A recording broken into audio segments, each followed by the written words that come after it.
सुनर सुनर ले लीहा बेल के पतैया न लजइहा धनिया।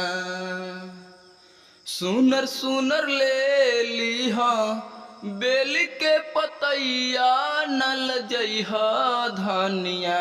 त जलवा घूंघटा उठाई के चढ़इहा धनिया हो चढ़इहा धनिया। त जलवा घूंघटा उठाई के चढ़इहा धनिया हो चढ़इहा धनिया। भोर ही शिवाला पर भीड़ लग जाई हो, बारी बारी सब लोग जलावा चढ़ाई हो। अरे भोर ही शिवाला पर भीड़ लग जाई हो, बारी बारी सब लोग जलावा चढ़ाई हो।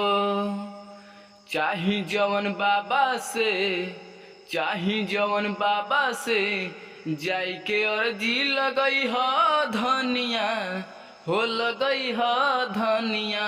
त जलवा घूंघटा उठाई के चढ़ई ह धनिया हो चढ़ई ह धनिया।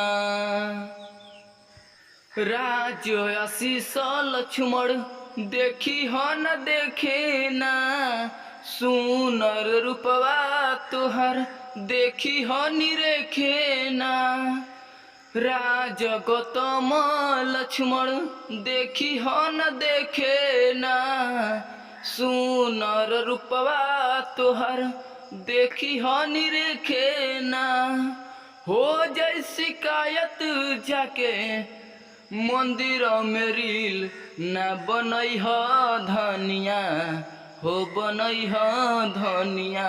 त जलवा घूंघटा उघार के चढ़ई ह धनिया हो चढ़ई ह धनिया। त जलवा घूंघटा उघार के चढ़ई ह धनिया हो चढ़ई ह धनिया।